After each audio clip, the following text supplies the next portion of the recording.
좌우에 인사 한번 할까요? 반갑습니다. 주님의 이름으로 사랑합니다. 함께 인사하겠습니다. 인사하는 얼굴은 웃는 얼굴로 인사를 하셔야 됩니다. 인사할 때 인상을 쓰고 인사하면 싸우자는 것이 되니까 다시 웃으면서 인사하겠습니다. 주의 은혜가 여러분과 함께 하기를 바랍니다. 인사하겠습니다. 시작.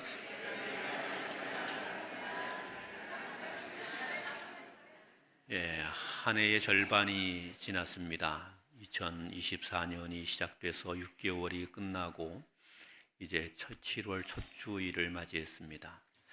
절반을 지나놓고 보니까 하나님께서 베푸신 은혜가 꽤 컸습니다. 그런데 이 마이크는 언제 올려줄 건가요? 되게 부담스럽습니다. 빨리 올려가 주셔야 마음이 편안해집니다. 제가 옆에 애들이 있으니까 막 때릴 것 같아가지고. 이 하나님의 은혜가 또 앞으로 6개월도 계속될 수 있기를 바라고, 또 우리의 가정마다 하나님이 주시는 감사와 감격이 충만하게 되기를 원합니다. 예수 믿는 우리를 하나님은 이렇게 말씀하셨습니다. 너는 의인이다. 따라합시다. 나는 의인이다. 이렇게 말하기 싫으신 분들은 나는 죄인이다 이렇게 말씀하셔도 됩니다. 아무튼 둘 중에 하나 아무거나 선택해서 하겠습니다. 시작. 나는 헷갈려가지고 나는 죄의인이다 이렇게 말하면 안 됩니다. 죄인도 아니고 의인도 아니고 애매해지지요. 그런데 성경이 우리에게 말씀한 이야기는 예수 믿는 우리는 죄인이라는 말도 하지만 동시에 우리는 의인이라고 말하기도 합니다. 그래서 우리는 나는 죄인이다 이렇게 말해도 맞는 말이고, 나는 의인이다 이렇게 말해도 맞는 말입니다. 이유는 그렇습니다. 전능하신 하나님 앞에서 누가 감히 나는 의인이요 이렇게 말할 수 있겠습니까? 그렇게 말할 수 있는 사람은 단 한 사람도 없습니다. 그런데 놀랍게도 이런 죄인인 우리에게 하나님이 이렇게 말씀해 주십니다. 너는 의인이다. 하나님이 그렇게 말씀해 주십니다. 우리가 함께 보게 된 이 욥기는 욥이라는 사람의 고난에 대한 이야기가 기록되어 있는 말씀이죠. 욥기의 서두에서 하나님이 욥에 대하여 이야기하시면서 욥은 의로운 사람이다 이렇게 이야기했습니다. 하나님 앞에 욥이 무슨 의로운 일이 있을 수 있겠습니까? 하나님 앞에 서면 그 욥이라 할지라도 하나님께 죄인일 수밖에 없지요. 그런데 하나님이 욥을 의인이라고 불러주셨습니다. 이렇게 의인이라고 불러주신 것을 신학적인 용어로 칭의라고 말하죠. 그래서 예수 믿는 우리들은 비록 죄인이지만 그리스도 예수로 말미암아 구원함을 얻고 죄 사함을 받아서 하나님이 우리를 의롭다고 인정해 주었지요. 그래서 우리는 칭의를 입게 된 의인이다 이렇게 말할 수 있습니다. 칭의의 은혜를 입게 된 의인들, 이런 사람들에게는 심판이 있어야 되겠습니까? 복이 있어야 되겠습니까? 말하기 싫으신 분이 참 많이 있습니다. 질문이 어렵지는 않습니다. 칭의의 은혜를 입게 된 의인들, 그 의인들에게는 복이 있어야 되겠습니까? 심판이 있어야 되겠습니까? 의롭게 된 사람에게는 복이 있는 것이 맞습니다. 그러니 우리에게는 하나님이 주시는 복이 있습니다. 믿으시기를 바랍니다. 이런 이야기를 들으면서 이렇게 생각하기도 하죠. 하나님이 주시는 복이 있기는 나한테 뭐가 있어? 사는 게 너무 힘들어. 복은 없고 어려운 일만 너무 많은 거야. 그러니 나는 의롭게 된 사람이 아닌가 봐. 이러면서 고민하는 분들이 계십니다. 욥기는 이런 우리들에게 아주 귀한 설명을 하고 있는 것이지요. 욥이라는 사람은 하나님이 의롭다 이렇게 말한 사람이었는데 욥이라는 사람은 참 인생이 기구했습니다. 우리가 함께 본 말씀 20절 같이 한번 읽어볼까요? 20절 시작. 욥이 일어나 겉옷을 찢고 머리털을 밀고 땅바닥에 엎드려 예배하며. 아멘. 여기 보니까 욥이 일어나서 겉옷을 찢었답니다. 좋은 일이 있는데 막 겉옷 찢는 사람은 없겠죠. 이 사람이 아주 억장이 무너지는 일이 그에게 생긴 겁니다. 그러니까 겉옷을 찢었어요. 겉옷을 찢고 머리털까지 밀었습니다. 그리고 땅바닥에 팍 엎드린 거죠. 여기까지의 이 내용을 보면요, 욥이 아주 억장이 무너지는 큰 일을 당해서 그것 때문에 탄식하고 고통하고 절규하게 되는 겁니다. 소리치고 울게 되는 장면이에요. 그러면 욥이 어느 정도 억장이 무너지는 일을 만났기에 그러했는가? 욥기 1장의 말씀을 자세히 보면요, 욥은 하나님께서 은혜를 주셔서 크게 부자가 됐던 사람이에요. 동방에서 큰 자라 이렇게 일컬음을 받았어요. 많은 사람들이 그를 존경했었지요. 그런데 6절 말씀 보니까 이렇게 기록합니다. 하루는 하나님의 아들들이 와서 여호와 앞에 서고 사탄도 그들 가운데 온지라 이렇게 이야기하네요. 여기 보니까 하나님의 보좌 앞에 사탄이 와서 욥을 험담하기를 시작한 거예요. 그리고 난 다음에 욥의 집에 무슨 일이 생겨나게 되느냐 하면요, 아주 끔찍한 일이 생겨나게 됐어요. 어떻게 되느냐 하면 그의 아들들이 한 번에 다 죽게 되는 그런 일이 생겨나게 된 거예요. 아들들이 한 번에 다 죽습니다. 집이 무너져서 한 번에 다 죽어요. 13절 볼까요? 하루는 욥의 자녀들이 그 마다들의 집에서 음식을 먹으며 포도주를 마실 때에 사환이 욥에게 와서 아뢰되 소는 밭을 갈고 나귀는 그 곁에 풀을 먹는데, 이러면서 이제 여기에 스밧 사람들이 와서 욥의 재물을 빼앗아 갔다는 이야기를 말합니다. 그리고 난 다음에 또 17절에 보니까 갈대아 사람들이 와가지고 또 종들을 죽이고 약탈해 갔다는 이야기를 말해요. 18절에 보니까 마다들의 집에 포도주를 마시는데 19절에 거친 들에서 큰 바람이 일어나서 집 모퉁이를 때렸습니다. 그리고 집이 무너진 거예요. 그리고 욥의 자녀들이 한 번에 거기에서 다 죽어버리고 말았습니다. 다 죽어버리고 말았습니다. 이런 일을 당한 거예요. 이거는요, 쉽게 이야기하면 이렇게 된 거죠. 천벌을 받은 거죠. 이 정도면 천벌을 받은 것 아닙니까? 하늘에서 막 불이 내려와가지고 집에 있는 재물들을 태우고, 또 갑자기 이곳저곳에 노력하는 사람들이 나타나가지고 집안의 재물들을 다 약탈해가고, 집은 무너져가지고 애들은 한 번에 다 죽어버리면, 그러면 그게 천벌을 받은 거죠. 만약에 저의 집에 그런 일이 일어났다 그러면 여러분은 우리 목사님이 천벌을 받은 거라고, 하나님 앞에 우리는 모르지만 뭐 심각한 죄를 져서 저렇게 하나님의 저주를 받은 거라고 그렇게 말할 겁니다. 그렇게 말해도 할 말이 없을 정도예요. 이 끔찍한 재앙을 만났으니까. 욥기를 보면 계속 욥기에 대한 설명은 친구들이 와서 욥에게 이야기하잖아요. 너 무슨 죄가 분명히 있어. 너 하나님께 뭐 잘못한 게 분명히 있어. 그러니까 너 회개해야 돼. 이런 이야기들을 세 친구가 와서 끊임없이 이야기해요. 그 친구들이 그럴 수밖에 없었던 거예요. 아무리 봐도, 눈을 비비고 봐도 욥이 뭐 잘못한 건 없는 것 같지만 이 재앙을 온 것 보니까 이 재앙은 천벌이에요. 이거는 인간적인 어떤 사고 정도가 아닌 거예요. 길을 가다가 교통사고 만난 그런 거 아니고요. 또 어떤 사람이 감기 걸리게 되고 어떤 사람이 코로나 바이러스 걸리게 되는 그런 게 아닌 거예요. 이건 그냥 천벌이에요. 하늘에서 벼락이 내려와서 때려 죽였는데 천벌이라 그래야죠. 그냥 재수 없다고 말할 수 없는 거예요.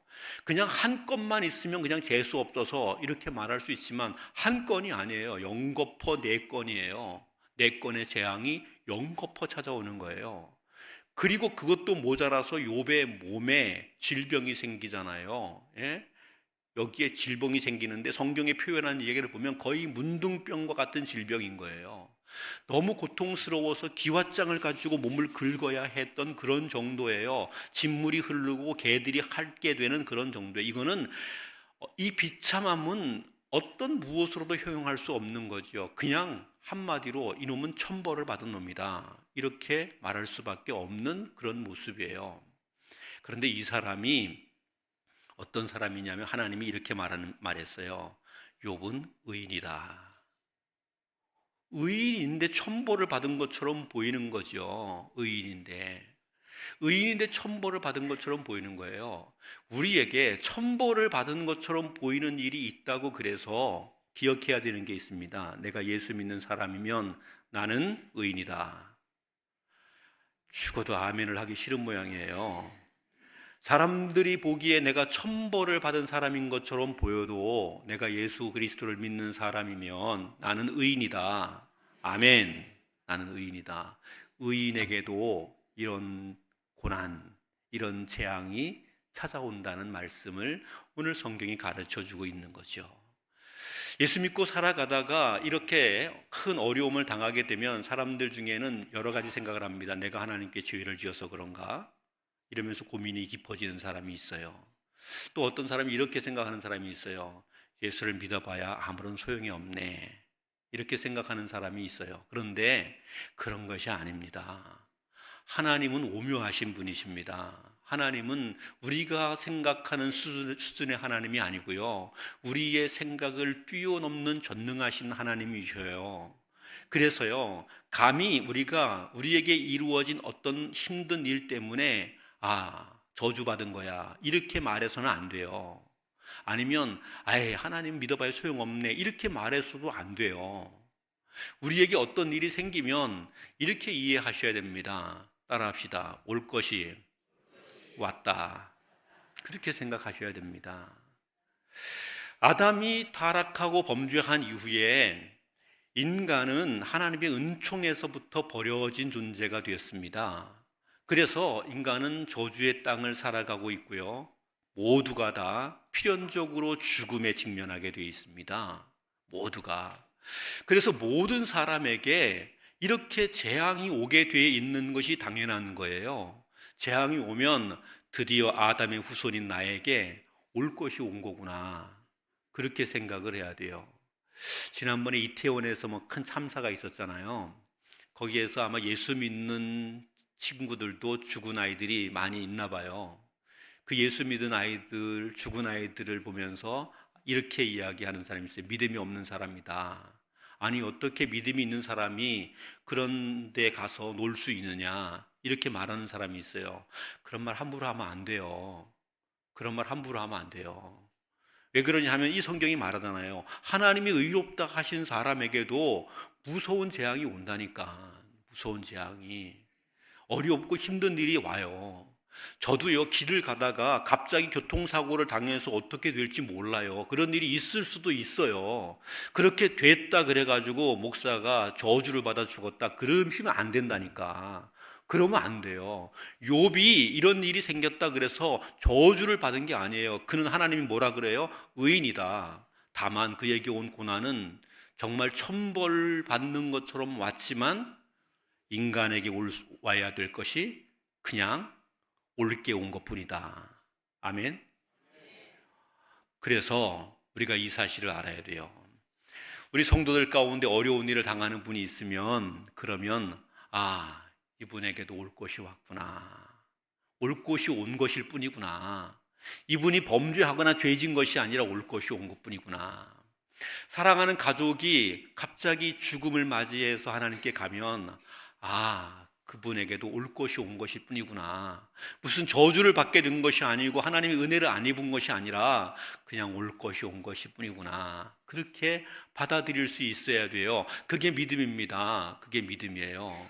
그런데 예수 믿는 우리들에게 이런 어려움과 재난과 고난들이 오게 되잖아요.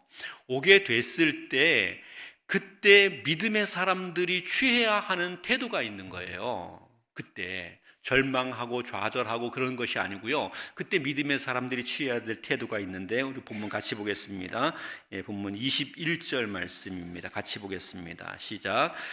이르되 내가 모태에서 알몸으로 나와 싸운즉 또한 알몸이 그리로 돌아가올지라. 주시니도 여호와시요 거두시니도 여호와시오니 여호와의 이름이 찬송을 받으실지이다 하고, 이 본문을 보면 이렇게 되어 있어요. 20절 마지막에 보니까 엎드려 예배하고, 이렇게 엎드려 예배하며, 이르되 엎드려서 예배했다는 거죠. 그리고는 내가 모태에서 알몸으로 나왔고 돌아갈 때도 내가 결국 빈손으로 돌아가는 것이 당연합니다. 이거 인생이라는 것이죠. 인생이 그렇다.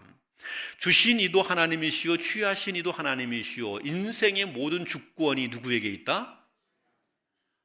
말하기 싫으신 분이 많아요. 말할 때까지 묻습니다. 저도 뭐 곤조가 있어요. 예. 저도 곤조가 있어요. 예. 인생의 주권이 누구에게 있다? 하나님께 있다는 거죠. 하나님께 있다. 하나님께 모든 주권이 있다. 그러니 하나님이 주셨다가 가져가시게 되는 것은 하나님의 주권적인 일이시고, 나는 하나님을 믿는 사람으로 내게 오게 된 일이 어떤 일이든지 나는 그 하나님께 뭐 해야 돼요? 예배해야 되고 찬송할 것뿐이다. 이게 진짜 믿음의 사람인 거예요. 믿음의 사람인 거예요. 하나님이 기뻐하시는 삶을 사는 사람은 어떤 사람이냐? 진짜 하나님이 의롭다고 인정하실 뿐만 아니라 복을 주시는 사람은 어떤 사람이냐? 삶에서 분명히 재난들이 찾아오게 됩니다. 어려운 일들이 찾아오게 돼요. 그런데 하나님의 절대 주권이 있다는 사실을 기억하고요, 그 하나님을 신뢰하고 그 하나님께 예배하고 그 하나님께 찬송하고 그 하나님께 감사하는 사람입니다. 오늘 맥주 감사절이잖아요. 지난 반년을 딱 돌아봐요. 지난 반년을 돌아보는데 좋은 일만 있었던 분 손 들어보세요. 없죠. 좋은 일은 꼭 동전의 앞뒷면처럼 나쁜 것하고 꼭 같이 오더라고. 동전의 앞뒷면처럼 꼭 나쁜 거랑 같이 와. 그래서 좋은 일도 있지만 나쁜 일도 있어요. 그런데요, 좋은 일도 있고 나쁜 일도 있는데 지난 반년을 돌아보면서 좋은 일보다 나쁜 일이 더 크게 보이는 경우도 있어요. 어떤 분은 지난 반년을 돌아보면서 내 인생에서 이 부분은 싹 지워버리고 싶은 어려운 순간이었다고 말할 분들도 있을 거예요. 물론 지난 반년의 삶이 너무나 감사하고 너무나 즐거운 삶이라고 말할 분도 있겠지만, 지난 반년의 삶은 정말 내 인생에서는 이 순간만큼은 지워버리고 싶다, 그렇게 살아온 분도 있을 거예요. 그런데요, 그런 분들도 오늘 해야 하는 것이 있습니다. 그것이 무엇입니까? 하나님께 예배하고 하나님을 찬송하고 하나님께 감사하는 겁니다. 하나님께 감사하는 거. 믿는 사람들에게 하나님이 요구하신 것이 그것이에요. 범사에, 잘 모르는 것 같아요. 다시, 범사에 감사하라. 모든 일에 거기에 하나님의 주권적인 역사가 있으므로 감사하라 하는 이야기예요. 그러면 생각해 봐야 돼요. 하나님의 주권이라는 말이잖아요. 하나님의 주권이라는 말은 하나님 마음대로 한다는 거죠. 맞아요. 하나님 마음대로 한다는 거예요. 하나님 마음대로 한다 그러는데, 하나님 마음대로 하시면 그러면 내가 좀 손해보지 않을까, 이런 생각을 하는 분이 있어요. 근데 하나님 마음대로 하시는데 하나님이 나를 사랑하심을 믿어야 된다는 거예요. 나를 사랑하신다는 사실을. 하나님 마음대로 하시는데 하나님이 나를 정말로 사랑하시는 나의 좋으신 아빠, 아버지, 나의 좋으신 친정아버지가 되신다는 사실을 믿으셔야 돼요. 나의 좋으신 친정아버지가 아무래도 시아버지보다 나은 것 같죠, 그렇죠? 예, 나의 친정아버지가 되신다는 사실을 믿으셔야 되는 거예요. 그러면요, 그 하나님이 우리에게 마음대로 하시는 그 하나님이 그의 절대 주권을 가지고 우리에게 뭔가를 줬다가 또 뭔가를 뺏어 가셨는데, 뭔가를 가져가셨는데, 줬다가 가져가신 그 모든 일이 하나님이 우리를 사랑하신다는 것을 생각하면, 그러면 그것이 우리에게 복이 되게 하겠습니까? 그것이 우리에게 손해가 되게 하겠습니까? 결국은 복이 되게 하신다는 것이죠. 물론 고난이 있긴 하겠지만, 어려움 때문에 힘든 일이 있긴 하겠지만, 그것이 결국은 우리에게 복이 되게 하신다는 것이지요.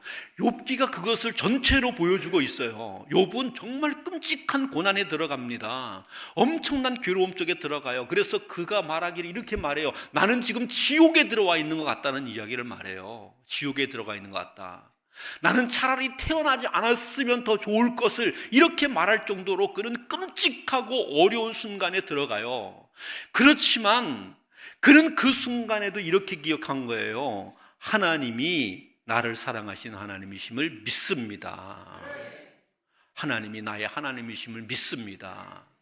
그래서 그는 하나님을 예배하고 하나님을 찬양하고 하나님께 감사한 사람이 된 거죠. 그럼 결과는 어떻게 되는 거예요? 욥기 마지막을 보면요, 하나님께서 욥에게 갑절이나 되는 큰 복을 허락하여 주셔요. 갑절이나 되는 큰 복을. 참 성경은 재미있게 돼 있어요. 욥기 다음에 그 다음에 뭐예요? 욥, 시편, 잠언과 전도, 아가서, 이사야, 예레미야, 에가서. 욥기 다음에 뭐예요? 시편. 시편 1편 딱 시작하면서 뭐라 그래요? 복 있는 사람은. 저는 그 시편 1편을 딱 읽을 때마다 바로 욥기가 있잖아요. 욥에 대해서 말하는 것 같다. 욥의 마지막이 어떻게 되냐면 갑절이나 되는 복을 받아요. 시편 1편으로 가면서 복 있는 사람은 그래요. 복 있는 사람은. 그러면 욥은 어떤 사람이었는가? 하나님을 믿으며 산 거예요. 비록 고난이 나에게 왔지만, 어려운 순간이 나에게 왔지만, 지옥과 같은 순간이 나에게 왔지만, 그런데 하나님은 나의 아버지시다. 하나님은 나를 사랑하신다. 하나님은 결코 어떤 순간에도 나를 포기하지 아니하시고 버리지 않으신다.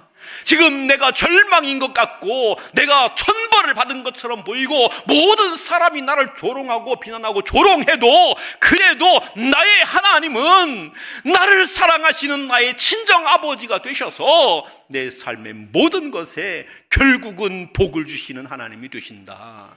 이 사실을 믿으며 감사해야 되는 겁니다.